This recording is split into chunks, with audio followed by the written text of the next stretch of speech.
Bonjour à toutes et à tous. Nous voici aujourd'hui à 32 km à l'est d'Angoulême. Près de la route, nous menons tout droit au point culminant de la Charente, à l'Arbre. Juste après La Rochefoucauld, vous trouverez Marillac-le-Franc et dans un hameau tout proche, le domaine de Madame Isabelle Lédier de la Valade, qui est précurseur dans bien des domaines, de l'élevage de lamas au parc photovoltaïque ou au développement durable en matière forestière. Isabelle est une femme étonnante dans bien des domaines. Je vous invite à faire sa connaissance. Nous la rencontrons chez elle et avec elle, nous allons vous faire vivre cette balade entre passion, rigueur et plaisir avec une pointe d'art et d'attachement. Isabelle Lédier de la Valade, bonjour. Bonjour Jean-Michel. Nous sommes très heureux de nous retrouver ici. Ça fait longtemps que j'avais envie de vous rencontrer, de vous présenter à nos auditrices et à nos auditeurs. Nous sommes bien entourés avec les chiens, la maison derrière nous. Alors, je viens de parler de Marillac-le-Franc, d'un hameau à côté. Est-ce que vous pouvez nous présenter l'endroit où nous sommes ?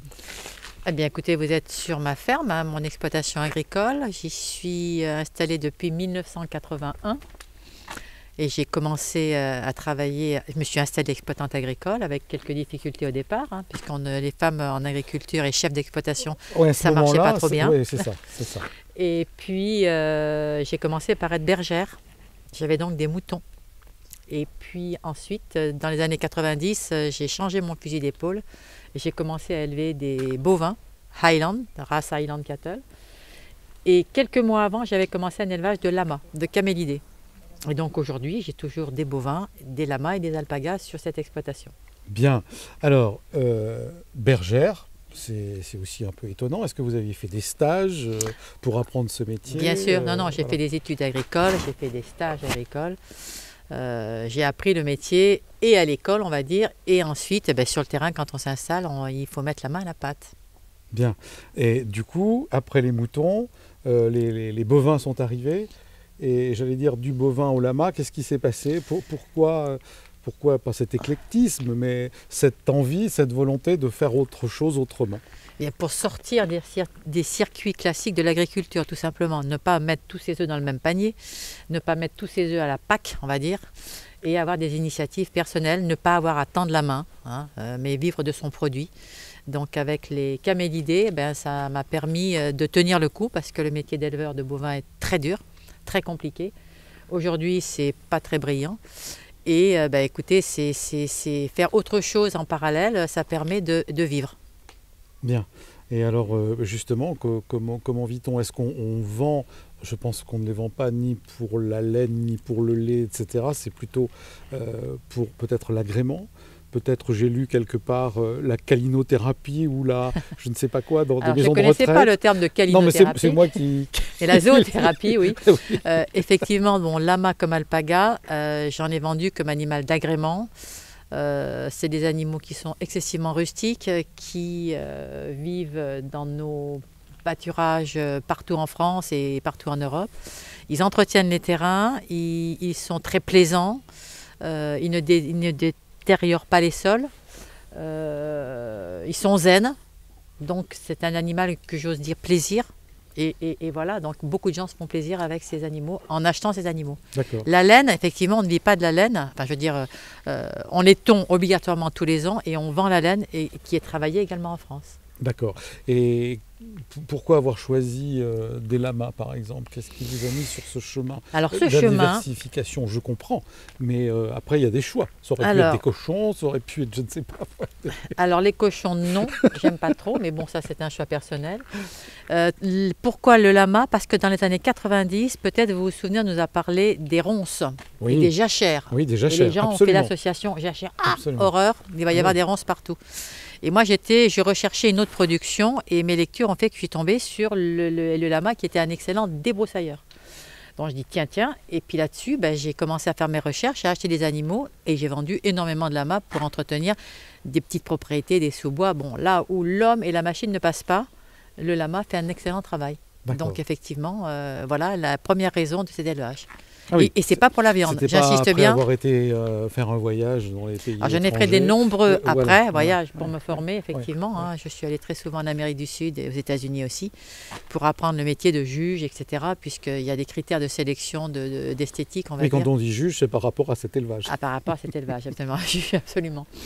Et voilà, c'est un élevage qui m'a permis de sortir de ma ferme, de voir ce qui se passe un peu ailleurs, de ne pas avoir le nez sur ses terres, dans le guidon avec ses voisins. Je veux dire, il faut s'ouvrir un petit peu. Et si on veut faire bouger les lignes dans ce sûr. milieu, Oui, il faut rencontrer d'autres gens dans d'autres pays. Et qu'est-ce que vous avez appris ou qui vous a sauté aux yeux de différence justement en allant les rencontrer et sur place, voir comment effectivement on devient juge, comment Alors, c'est deux choses. En allant jauge. sur place, le lama est utilisé comme animal de vie, de survie. C'est un élevage où, enfin, on le mange, donc il nourrit les Indiens. Hein, en Amérique du Sud, je parle. D'accord, oui. Donc là, il y a un contraste énorme. Donc nous, c'est l'animal plaisir. Là-bas, on en vit. Hein, c'est un animal de bas également. On le bat pour transporter des charges. On le mange. La laine est travaillée. Quand on va aux États-Unis, là, c'est l'animal de luxe qui se vendait à l'époque une fortune. Moi, j'ai commencé en 90, donc ça se vendait très très cher à l'époque. Et puis chez nous, on se fait plaisir. C'est entre les deux, quoi. Et les gens n'ont pas été surpris ici lorsque... Mais tiens, si vous voulez, moi je vous vends un lama, vous voulez débroussailler Alors, au tout départ, je pense qu'il y a eu un effet de surprise assez conséquent. Ils sont bien demandé ce que c'était. Et puis, 2 ans après, des gens qui cherchaient mon élevage avaient demandé à quelqu'un et qui leur a expliqué que ça débroussaillait très bien. Donc, le lien a très vite été fait par certains. Et aujourd'hui, je continue de vendre des animaux pour cette fonction de débroussailleur, animal d'agrément, et ça marche toujours bien. Toujours bien. Et mes anciens clients reviennent toujours. D'accord. Donc, Donc le marché ne baisse pas. Il a baissé, mais de façon raisonnable et raisonnée.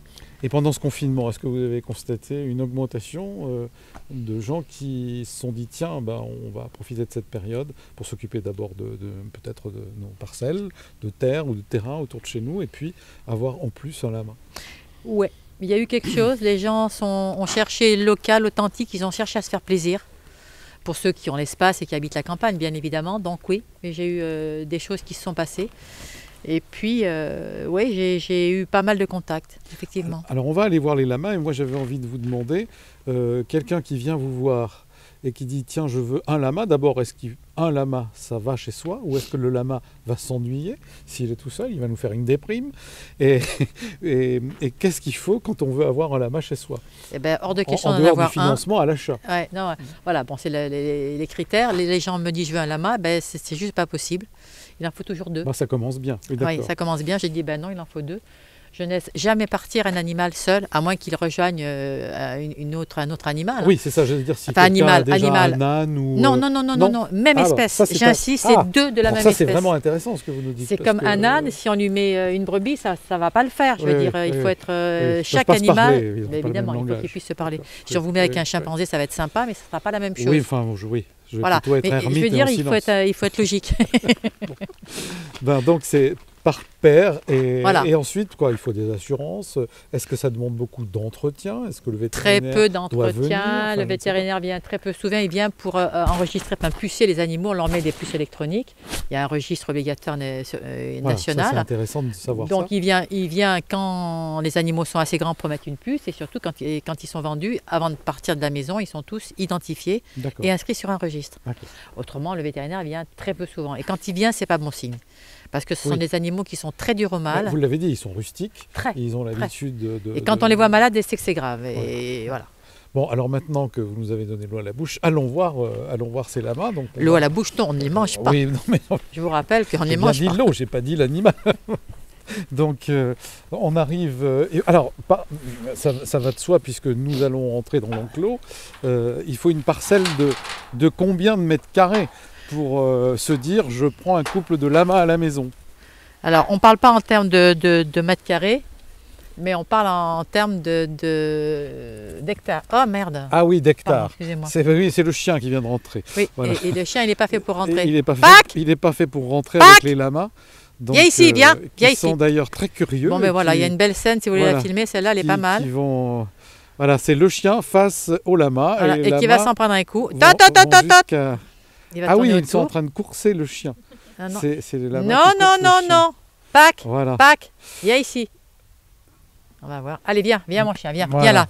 Ah non, il va pas nous obéir, là, il est trop content Oui, d'être là. oui, donc c'est en termes d'hectares. Oui, donc on met à environ 6 lamas hectares. D'accord, d'accord, d'accord. Donc ça, c'est le chiffre qu'on peut retenir. Et quand on achète ces animaux, il faut qu'il y ait de la surface. On ne les met pas dans un zoo, on ne les met pas sur une petite surface. Bien Il sûr. faut qu'ils aient suffisamment d'espace pour être heureux. Le bien-être animal est très important. Que ce soit avec les lamas, les alpagas, les vaches, moi je fais très attention à qu'ils aient de l'espace. D'accord. Quand ils sont confinés dans un bâtiment, ils ont entre 5 mètres et 10 mètres carrés pour une vache. Oui, oui, oui, oui, oui, oui. On connaît le continent maintenant, on sait ce que ça veut dire. Donc, Exactement. voilà. Alors quand on vient vous voir parce qu'on a peut-être une petite parcelle et qu'on a, je sais pas moi, 3 à 5 000 mètres carrés, là vous dites non. 5000 mètres carrés, on peut quand même. On peut en mettre 2 quand même. D'accord. Non, non, on peut en mettre 2, même 4. Oui, parce que vous avez dit un hectare, c'est 10 000 mètres carrés. Oui, oui, Donc, c'est ça, c'est si ça. on met, Oui, oui, je suis d'accord. Donc après, est-ce que on vous en loue parfois pour Non. des parcelles? Est-ce que Alors, vous faites ça? on me le demande souvent, Oui, je pense mais qu'on vous je le demande. refuse en termes de responsabilité. Parce que malheureusement, à chaque fois qu'il y a des locations, il peut y avoir des problèmes. On sort l'animal de son contexte. Oui, oui, bien sûr, c'est comme. Et c'est là, c'est comme un espèce de rythme biologique qui serait rompu, il y a du stress. oui. C'est un animal qui stresse énormément. Donc il faut toujours en tenir compte et on ne peut pas vendre comme ça. Qu'est-ce qui le fait stresser? Là, par exemple, le chien est rentré, est-ce que ça les fait stresser? Un petit peu, il se demande petit ce peu, qu'il veut et ce qu'il fait là, quoi. Alors voilà, ça c'était gardien de troupeau, les lamas alpagas. Donc a priori, un chien qui rentre dans un troupeau va être agressé par les lamas. Par les lamas. Moi j'ai vendu des gardiens de troupeau, des mâles dominants, pour introduire dans un troupeau de moutons qui protègent des prédateurs, par exemple. Et là, vous l'avez vu tout à l'heure avec l'attitude C'est un du peu le chien. rôle du patou dans un... Pareil. Hein, d'accord, Absolument. d'accord. Sauf que le patou, il faut lui donner à manger, que là, il mange la même chose que ceux qui le gardent. Absolument, donc ça c'est bien intéressant. Bien. Alors, est-ce qu'on peut s'approcher d'eux? Bien ou sûr, est-ce on va que... essayer. Si le chien ne les fait pas partir, Voilà. ça va le faire. Parce que je pense qu'ils ont été curieux pour le chien. Moi, je ne veux pas me faire courser par le lama, par contre, mais bon... Je vous sauverai, même ne vous si inquiétez mon pas. nom commence par lama. Mais ça ne- Alors, on dit que ce sont des animaux cracheurs, mais... Ah, je me disais, est-ce qu'il va poser la ah question? bah oui, forcément. Alors, forcément. animaux cracheurs, comment dire? Et puis qui tapent aussi en avant avec la... Non, la en fin de patte. compte, c'est leur seul moyen de défense, de hiérarchie entre eux. Ah, Quand ils ne sont pas d'accord sur un sujet, ils s'envoient des petits crachats comme ça, entre eux. Hein. On va peut-être le voir tout à l'heure, là, parce que c'est pas rare qu'il y en a un qui... Comme il y a une hiérarchie très importante, s'il y en a un qui va trop vite ou trop en avant ou qui passe devant l'autre, il commence à coucher un peu les oreilles et il s'envoie un petit crachat. d'accord. Ça, c'est la première chose entre eux. Ensuite, avec nous, ils peuvent être très stressés lors d'une injection, lors d'une tonte ou lorsqu'on les attrape. Donc, on est obligé effectivement de faire attention à ne pas les déranger. Alors, qui fait la Et tonte? un tondeur. Oui, c'est ça. c'est Un pas- tondeur, c'est pas j'ai vous tondu qui- très longtemps. Hein. Non, Ah oui, si, d'accord. moi je l'ai C'est fait possible. plus d'une vingtaine d'années. Depuis 5 ans, j'ai décidé que je ne le ferai plus. Mais je l'ai fait tout le temps. C'est moi qui... Alors, pour ceux qui n'ont pas, et c'est la majorité de nos auditeurs, puisqu'on fait de la radio, qui n'ont pas l'image, on a 3 alpagas blancs et un marron qui sont là C'est ça. à côté. Là, c'est que les alpagas. Je ne l'ai pas précisé. C'est que les alpagas Oui, oui. et le troupeau de femelles alpagas. Quelle est la différence entre un alpaga et un lama? La taille. Le lama est beaucoup plus grand. C'est-à-dire qu'il fait à peu près 20 cm de plus au garrot. D'accord. Alors, l'ensemble de vos terres sont autour de votre Oui, de votre on a mis maison. Voilà, ça y est, quelques c'est terminé. générations pour rassembler ces terres. Aujourd'hui, c'est une petite propriété. Hein. Ça fait environ 70 hectares de terre. Et puis, il y a des bois un peu plus loin. Mais c'est tout groupé entre la maison familiale qui est à 500 mètres et ma maison. Vous êtes presque né ici et vous avez toujours connu cet endroit. C'est mon arrière-grand-mère qui a fait construire ici. D'accord. Voilà. D'accord. Donc c'est une histoire de famille. Et même de femmes, parce que c'est arrière-grand-mère et grand-mère. Les hommes de mon côté sont décédés très tôt, très vite. Donc c'est des femmes qui ont maintenu les propriétés et qui ont élevé les enfants, etc. Un peu comme pendant la Première Guerre mondiale et un peu la Seconde, Oui, tout à fait. où les femmes ont pris les initiatives, ont pris le manche, comme on dit, pour Tout à fait. faire tourner Tout les à fait. propriétés. c'est écrit partout et c'est reconnu comme Ouais. tel. Ouais. Et donc j'ai continué, j'ai 2 frères, mais la propriété n'intéressait pas, donc c'est moi qui ai pris le flambeau. Je rêvais d'avoir des terres, d'avoir des animaux, etc. Bon. Le métier, enfin la réalité est un petit peu différente que de ce que je pensais au départ, il faut le dire. Mais il y a encore de très belles et bonnes choses à faire. Alors, vous parlez de votre enfance et puis votre désir d'être bergère pour commencer, enfin en tout cas de prendre les terres. Ouais. Est-ce qu'aujourd'hui vous recevez, vous, à votre tour, pour transmettre des jeunes filles ou des jeunes garçons Alors qui j'ai veulent, reçu beaucoup qui veulent faire des stages? j'ai reçu beaucoup de stagiaires. J'ai moins le temps aujourd'hui parce que j'ai pas mal d'engagement auprès d'autres associations sur mon territoire. Parce Oui, que le on territoire, va en parler aussi, hein, puisque je m'investis pas mal sur le territoire et je peux pas être partout. Donc, mais j'ai pris bien sûr pas mal de stagiaires. Là, je n'en prends plus actuellement. alors on arrive à côté d'un lama dans le champ et Les au loin femelles. là-bas C'est les femelles. ce sont les femelles. Ah, Là, c'est 2 mâles qui ont des caractères un petit peu vifs, donc je les mets chacun de leur côté, mais ils se cherchent tout le temps. Donc ça, c'est mon travail d'éleveur, de conduite d'élevage. Hein. D'accord. Et puis, parce que j'ai un gros lot de mâles en bas, mais ils sont ensemble, ils sont très sociables, mais eux là, ils ne pouvaient pas se voir, donc j'ai dû faire 2 parts, etc. Alors comment on gère quand c'est comme ça? On les met à part et... On les met à part, on les met qui se voient toujours pour qu'ils ne soient pas seuls, Oui, c'est mais ça. on est obligé de les Parce séparer que parce ça va à l'encontre de ce qu'on disait tout à l'heure. Absolument, La solitude. la solitude. Bon. Voilà. Et puis les femelles lamas sont là, donc on va les voir juste devant mon petit bois là, donc voilà. En dehors des lamas, est-ce que maintenant il y a encore une autre race, un autre animal que vous aimeriez avoir sur vos terres ici? Un autre animal. Oui. On a commencé avec les moutons, on a poursuivi non. avec les bovins, on est Pas avec les lamas et les spécialement. alpagas. Si j'avais été un petit peu plus jeune, je crois que j'aurais aimé avoir beaucoup de races différentes, des races en voie de disparition, des choses Oui. comme ça. Bovins, Pour une, hein, bien oui, sûr. oui, oui, pour une préservation, une Mais bon, conservation voilà, des maintenant, races. je suis un peu plus tranquille.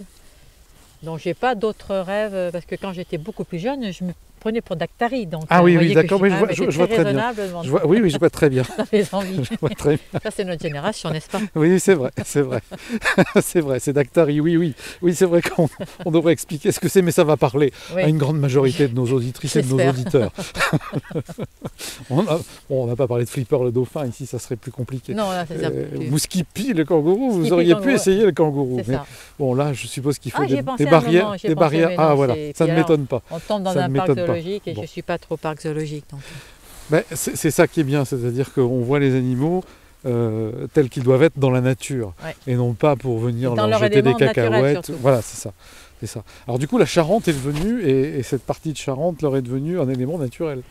Ah ben, Vous avez vu comment ils se sont adaptés immédiatement? Très bien, mais ce Oui. n'était pas une nouveauté. Je veux dire, c'est Oui. Buffon qui est le premier à commencer Oui. à importer. Enfin, À il y en a importer. peut-être d'autres avant, Oui, mais oui, oui. bon, on trouve des traces de camélidés. Alors Buffon, il faut dire 1800. le siècle, en gros, 1800. Oui, 1800. 1870, on trouve également, oui, enfin voilà, on trouve des lamas un peu partout. D'accord. Enfin partout, les premières Oui, importations. oui, à cette oui, oui, époque-là. oui. Alors Basile essaye de les appeler, mais Basile n'a pas sans doute la cote pour attirer. Bon, on va aller les attirer voir la- s'il faut. Et comme tout à l'heure avec Attendez, les alpagas, pas bouger. les lamas arrivent vers nous. Voilà, D'ailleurs, c'est assez gracieux, je les ai jamais vus courir. ça c'est des classiques. Mais- Ouais, c'est très gracieux, puis ça marche un peu l'amble. Ouais, ouais, ouais. C'est des animaux intéressants, oui. Les petits Ah. avions. Bonjour mademoiselle. Ça c'est 2 jeunes femelles. Classiques.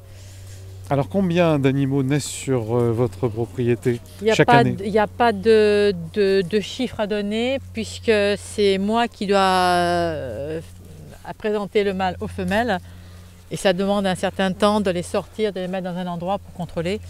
Et je dois dire qu'il y a des saisons où j'ai même pas le temps de m'en occuper, donc c'est au gré de mon temps et Oui, d'accord, voilà. d'accord. Ça veut dire que leur vie d'accouplement dépend de vous Voilà. et de votre temps libre. Ah oui, mais alors ça, du tout. Du C'est coup, pas on cool, est... hein. Ah non, on n'est pas du tout dans le principe de dire ils sont pas dans un zoo, donc ils vivent leur vie. Mais lui, Non, entre mais- elles sont entre copines et tout se passe très Oui, bien. oui, bien tout- sûr. tout se Oui, passe tout très à bien. fait. Bon, Non, bah, mais très bien. autrement, la gestation est de 350 jours, donc c'est très important. Ah oui, oui, 350 jours. Voilà, donc en règle générale, c'est un petit tous les j'allais dire 18 mois, Oui, le oui, temps de oui, je comprends. l'accouchement. Quand on remet après la femelle à la reproduction, oui, c'est entre deux naissances et 18 mois. Bien. Alors, nous sommes à côté, on l'aperçoit à travers les arbres, c'est un peu vallonné à Marillac-le-Franc. Marillac-le-Franc, une petite commune à côté de La Rochefoucauld, et qui fait à peu près combien d'habitants ? 850, 860 oui, voilà. Habitants, je crois, oui. Son école, son multiple rural, son église, son cimetière, son château. Grosse maison. Voilà, oui, c'est une grosse maison, effectivement. Donc ça vaut le détour. Il y a aussi une fontaine avec une sculpture, puisqu'on est sur des terres préhistoriques, et qu'il y a des fouilles qui sont faites tous les ans depuis de nombreuses années.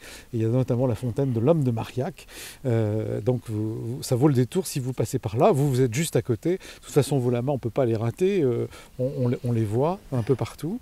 Et vous avez donc, et ça va faire la transition, une autre idée qui a eu du mal à s'implanter pour diverses raisons. C'était un parc photovoltaïque. Est-ce que je me trompe?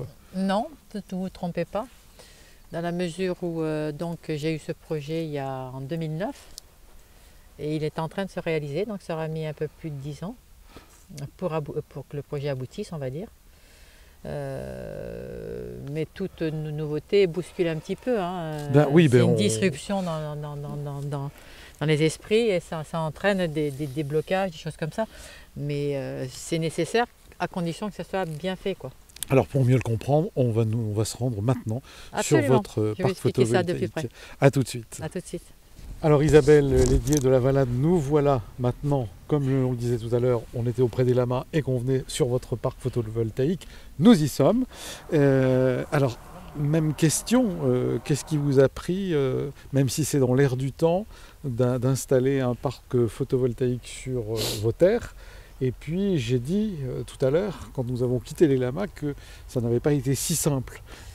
Comment fait-on quand on veut installer un parc photovoltaïque? Pourquoi et comment fait-on? Alors, je vais répondre à vos questions, mais je voulais dire que ce n'était pas parce que c'est dans l'air du temps. Moi, j'ai commencé il y a 10 ans ce projet, donc c'était plutôt précurseur. C'est ce que j'ai dit dans la présentation. Vous êtes précurseur dans plein de domaines. C'est ça. Et donc, quand on est précurseur, ça bouscule un petit peu. Donc, ça entraîne des réactions un petit peu particulières de l'être humain, diverses et variées, qui ne sont pas toujours très, très rationnelles. Après, seul le temps et puis l'avancée effectivement des technologies, des explications, les grands projets de par le monde, il y en a partout, permettent de bien apprécier un sujet. Pourquoi? Parce que il faut qu'on passe à une énergie propre et verte. Quand on a la chance d'avoir des terres agricoles de qualité moyenne, voire médiocre, on peut joindre agriculture et technologie électrique, une production d'électricité. Là, on voit ces panneaux qui ont été installés donc, au printemps dernier, qu'est-ce que je raconte, à l'automne dernier. Il y a des moutons qui vont arriver pour avoir une activité agricole. Il y a des ruches qui sont déjà installées là-haut, voilà, pour favoriser une certaine biodiversité.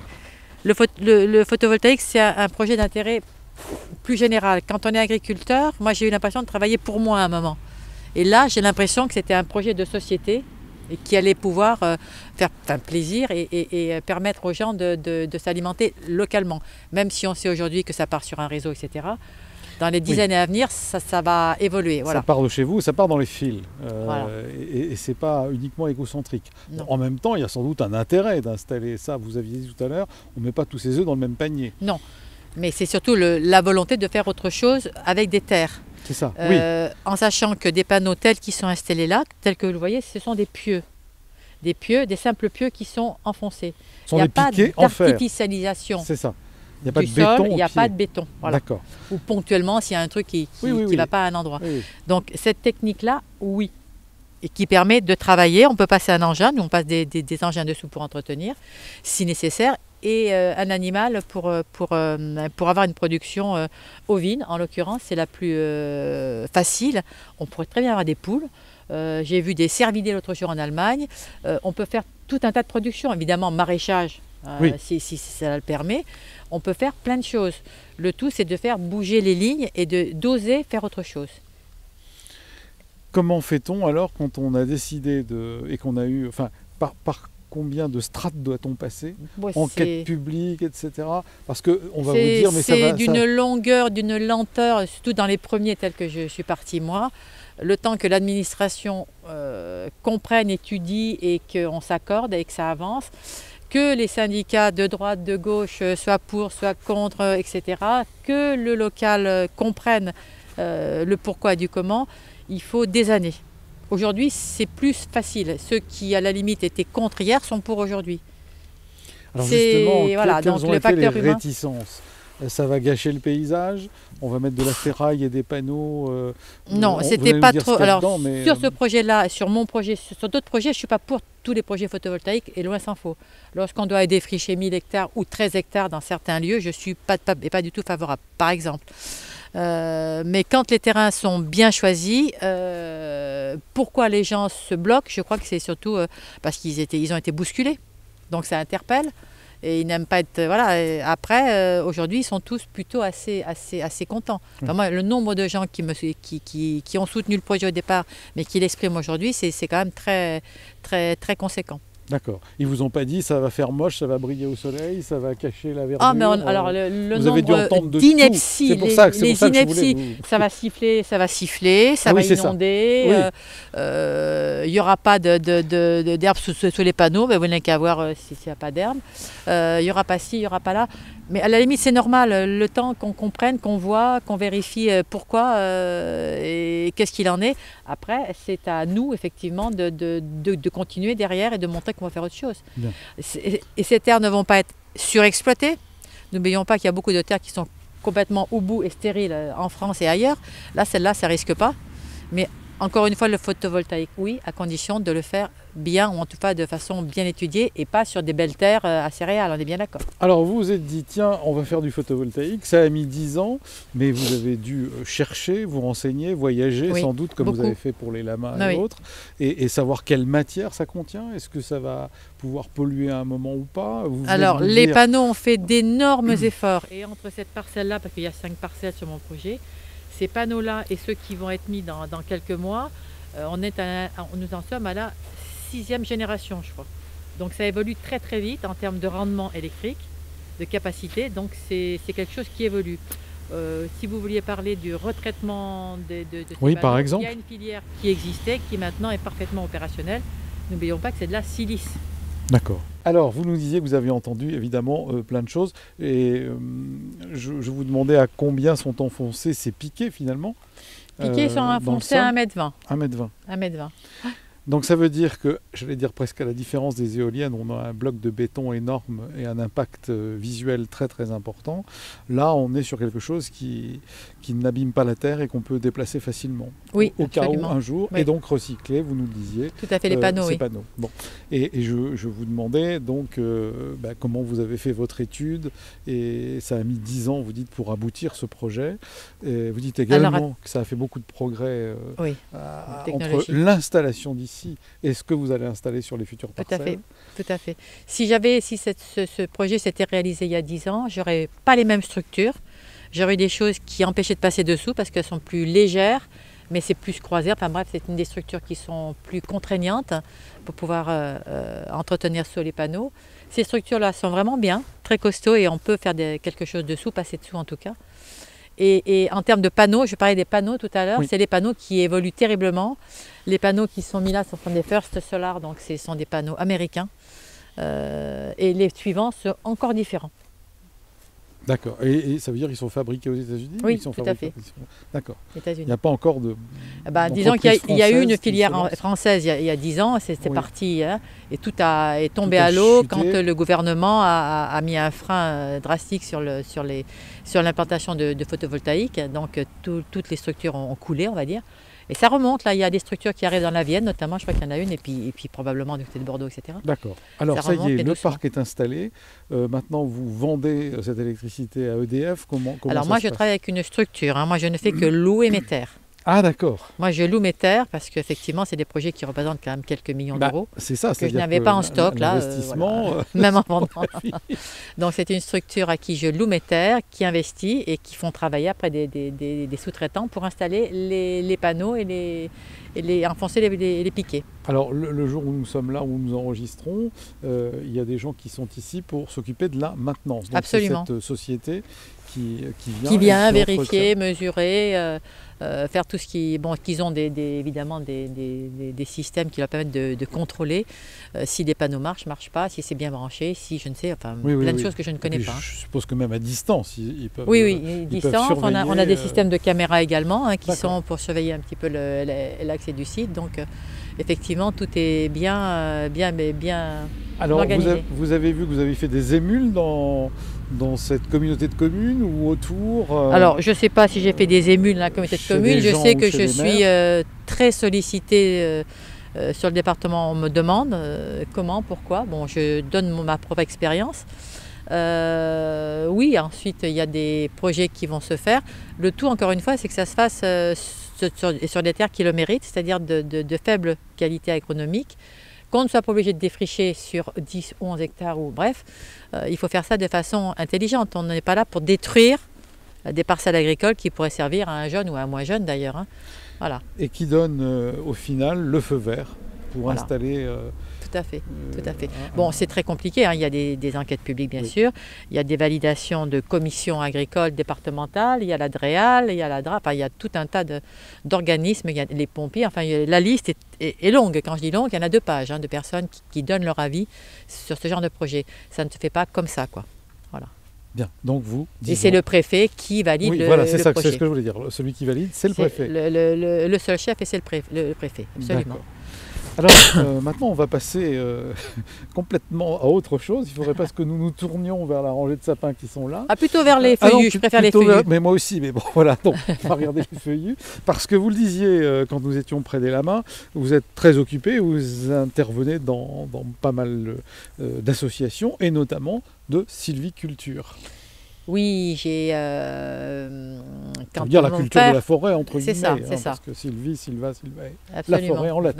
La forêt, pourquoi? Parce que quand mon père a fait nous a donné ses propriétés, il y avait quelques bois. Donc j'ai commencé à m'intéresser à mes bois, à mes propres bois. Je dis, mais qu'est-ce qu'on fait avec son bois, quoi? Donc moi, j'ai un taillis de châtaigniers, chênes châtaigniers classiques sur le territoire. Donc je me suis donc tournée vers une association, l'association charentaise qui s'appelait le CETEF, ce qui était le centre d'études expérimentales, techniques expérimentales et forestiers. Et puis très rapidement, je me suis retrouvée à la présidence. Je n'ai pas fait exprès. Ça arrive souvent. Il faut toujours des volontaires. Et aujourd'hui, donc depuis 5 ans, je suis présidente du CETEF, qui entre-temps, j'ai débaptisé Centre d'études techniques environnementales et forestiers. Et j'ai tourné vraiment, pas à 100%, parce qu'il y avait déjà une approche environnementale, mais très fortement, cette association se tourne vers l'environnemental biodiversité en forêt. C'est quoi? C'est-à-dire j'ai 2 techniciens et une assistante administrative. Les 2 techniciens, il y a un écologue forestier, il y a 2 gestionnaires forestiers et un technicien forestier. Donc il faudrait presque nous dire qu'est-ce qu'ils font tous ces gens-là. Alors ces gens-là, ils arrivent chez vous, vous l'appelez, en disant j'ai des bois, j'en fais quoi? Ils vont faire des diagnostics, ils vont vous appuyer, vous accompagner dans la gestion durable de vos forêts. Notre grand dada, j'allais dire, c'est on ne s'oppose pas, mais les coupes rases, pour nous, c'est tout à fait, ce n'est pas bon. Hormis s'il y a un problème sanitaire et sur les arbres, il peut y avoir un problème de maladie, de dépérissement, etc. Ok, mais autrement, on essaie de garder des arbres de réserve pour faire des forêts de qualité. On tronçonne pas une parcelle. Sachez que sur le territoire, ça continue. Oui, donc, je l'ai remarqué. Vous l'avez remarqué, tout comme on a une politique d'apprendre aux propriétaires, parce que la moyenne, c'est, je crois, 1,8 hectare en Charente, la moyenne de la taille des propriétés. D'accord. Quand on sait qu'un exploitant forestier ne commence à exploiter qu'à partir de 4 hectares, il faut regrouper les petites parcelles, il faut regrouper les propriétaires pour qu'ils puissent exploiter durablement leur forêt. Donc on travaille là-dessus. On les informe, on les accompagne et également on les fait rentrer en contact avec la collectivité. Parce que quand il y a exploitation de bois, il y a des responsabilités qui incombent à la commune pour qu'il n'y ait pas de dégradation, par exemple, de chemin lorsqu'on va sortir le bois. Donc il faut faire des dépôts de bois, etc.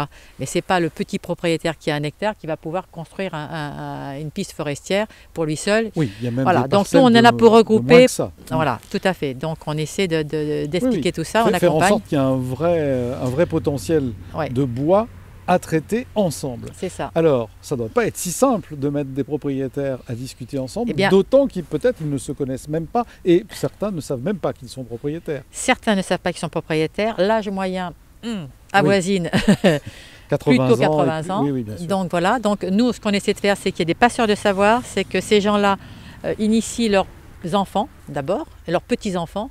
Donc on organise des journées de formation pour que les gens savent où se trouve leur bois. Oui.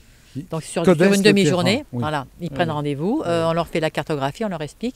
Comme ça, le jour J où leurs parents, grands-parents vont leur céder les bois, ils pourront gérer leur bois en connaissance de cause. Et quand vous dites gérer, On fait des éclaircies pour oui, permettre oui. Mais quand vous les rencontrez, ces propriétaires, vous leur dites quoi?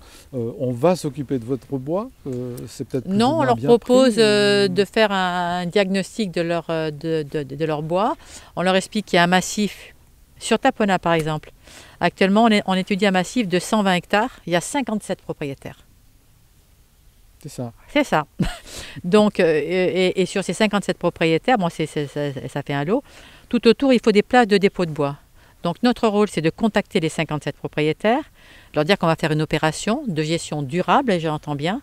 Ensuite, une fois qu'ils vont être tous contactés et connectés, c'est de voir avec la commune, de Tapona en l'occurrence, où on va mettre des dépôts de bois et voir avec eux que les infrastructures, comment il faut les aménager, qui il faut prévenir, etc., etc., etc.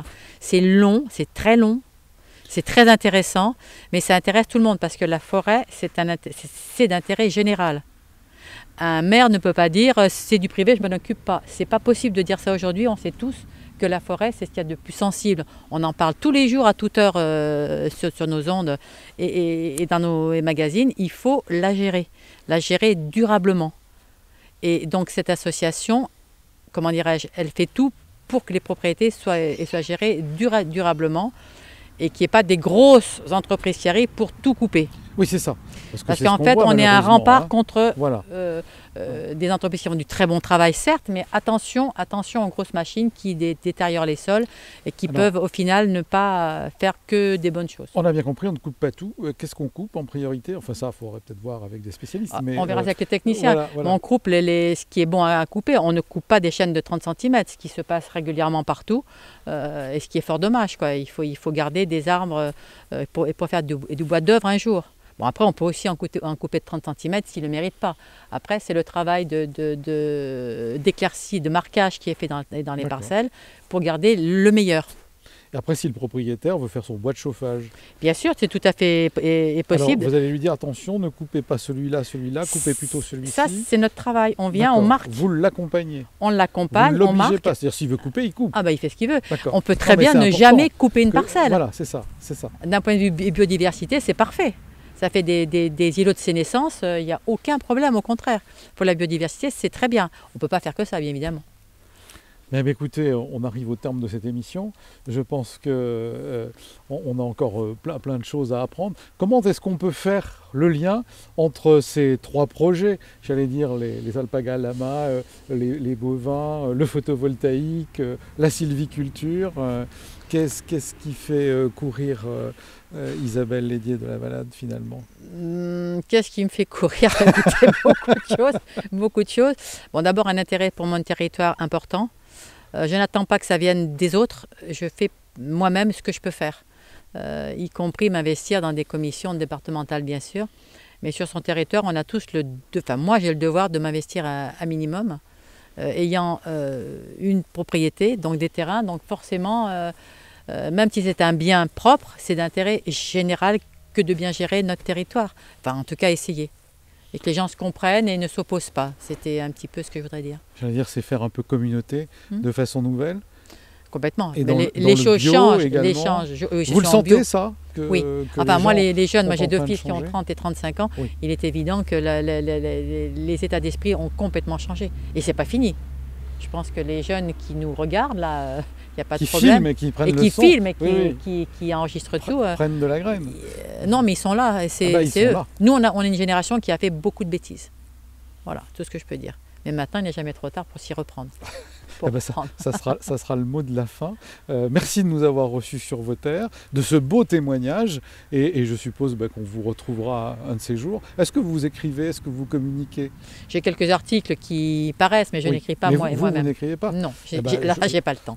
Vraiment, peut-être un jour. Ça sera peut-être un mode zen pour reprendre tout ça et passer le flambeau. Merci à vous en tout cas. Merci à vous de nous avoir reçus. À bientôt. Au Merci, revoir. au revoir.